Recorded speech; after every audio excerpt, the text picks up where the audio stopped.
দাঁড়া, তুই ওরকম করিস না, একটু ঠান্ডা হও, ঠান্ডা হও। আমরা এক্ষুনি একসাথে শুটিং করছিলাম। দাঁড়া, আধ ঘন্টা আগে আমরা একসাথে শুটিং করছিলাম। সমুদ্রে নেমে সমুদ্রে শুটিং করছিলাম আমরা। পড়ে গেল নাকি ও একা হঠাৎ করে? আমিও পড়েছি। দুজনেই পড়ে গেল। আমি ঠিক আছি।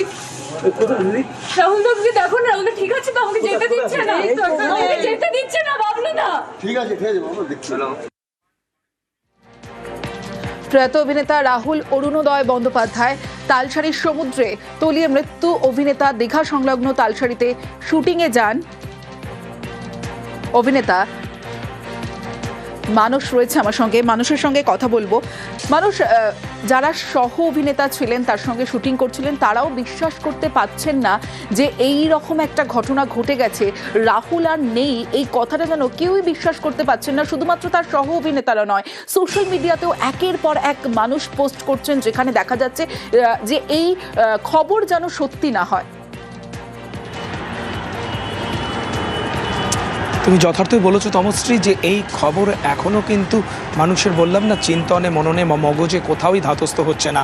কারণ কেউ মেনে নিতে পারছেন না যে সকলের খুব কাছের, মানে ইন্ডাস্ট্রির লোকেরা মেনে নিতে পারছেন না তাদের খুব কাছের সহ অভিনেতা এবং তাদের বন্ধু রাহুল আর নেই। সোশ্যাল মিডিয়ায় অনুরাগী এবং ভক্তদের আমরা দেখতেই পাচ্ছি যে একের পর এক পোস্ট, যে এই খবর যেন সত্যি না হয় বা রাহুল যে আর নেই সেই খবর কিন্তু এখনও পর্যন্ত কেউ মেনে নিতে পারেনি, অনুরাগী ভক্ত থেকে টলিউড ইন্ডাস্ট্রির অভিনেতা অভিনেত্রীরা কেউই। কারণ সকলের সঙ্গে রাহুলের এত ভালো সম্পর্ক ছিল এবং রাহুল এত প্রতিভাবান একজন অভিনেতা ছিল, যিনি ছোট পর্দা থেকে তার ক্যারিয়ার শুরু করেছিলেন এবং চিরদিনই তুমি যে আমারের মতো সিনেমা বা ব্লকবাস্টার ছবির মধ্যে দিয়ে শিরোনামে উঠে এসেছিলেন। সুতরাং রাহুলের যে উত্থানটা ছিল সেটা আমরা সকলেই জানি এবং তার অভিনয় বা তার মেথড অ্যাক্টিংয়ের জন্য কিন্তু তিনি পরিচিত।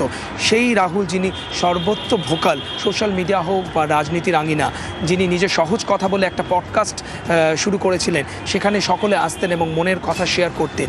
সেই রাহুলই আজ নেই মনের কথা শোনার জন্য, সেটা কেউ মেনে নিতে পারছেন না। এবং সুস্থ মানুষ যিনি বাড়ি থেকে বেরিয়েছিলেন তমশ্রী শুটিংয়ের উদ্দেশ্যে, দীঘা সংলগ্ন তালসারিতে ভোলে বাবা পার্কারেগা ধারাবাহিকের হই হই করে শুটিং চলছিল, দুপুরে লাঞ্চ হয়েছে এবং সহ অভিনেতাদের সকল বা ইউনিটের সকলের সঙ্গে তিনি গল্প গুজব করেছেন। তারপর যখন তিনি কাছাকাছি ঘুরতে যান এবং জলে নামেন এবং জল থেকে রাহুল আর উঠে আসতে পারছিলেন না এবং উঠে আসার পর অসুস্থতা বোধ করেন এবং তারপর হাসপাতালে নিয়ে গিয়ে তার মৃত্যু হয়। সব কিছু এত দ্রুত ঘটে যায় যে ইউনিটের লোকেরা বা ইউনিটের সদস্যরা বা যারা কলাকুশলীরা ছিলেন এই ইউনিটে রাহুলের সঙ্গে, তারা কেউই কিন্তু বিশ্বাস করতে পারছেন না। এবং ময়নাতদন্তের পর সঠিক কারণ জানা যাবে ঠিকই, কিন্তু রাহুল যে আর নেই বা রাহুল আর কোনো দিন লাইট ক্যামেরা অ্যাকশনের মুখোমুখি হবেন না, এই খবরটা কিন্তু এখনও পর্যন্ত কেউ মেনে নিতে পারছে না তমশ্রী। আমরা জানি যে রাহুলের স্ত্রী প্রিয়াঙ্কা সরকার, তিনি অভিনেত্রী এবং তার ছেলে সহজ রয়েছেন, তারা কলকাতাতেই রয়েছেন এবং তারা রাহুলের মা যেখানে রয়েছেন, তা রাহুলের বাড়ি আমরা জানি দক্ষিণ কলকাতার বিজয়গড়ের পল্লীশ্রী সংলগ্ন, সেখানে তারা ছুটে গিয়েছেন। সঙ্গে থাকো মানুষ। অভিনেতা চন্দন সেন এই মুহূর্তে আমাদের সঙ্গে রয়েছেন। চন্দনবাবু, মানে এই কারণে আপনার কাছে ফোন নেব বা আপনার প্রতিক্রিয়া নেব, সত্যি মর্মান্তিক, যেখানে প্রয়াত অভিনেতা রাহুল অরুণোদয় বন্দ্যোপাধ্যায়।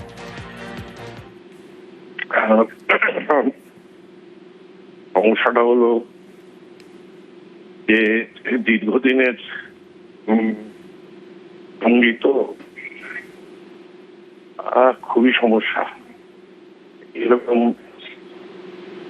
অন্য মানুষের জন্য দরদ আছে, লেখাপড়া করার ছেলে, এখন তো প্রায় বিরল, এখন আরো বিরল হয়ে গেল।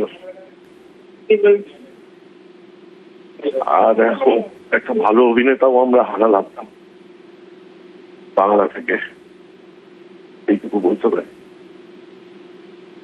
বেশ, ধন্যবাদ আপনাকে।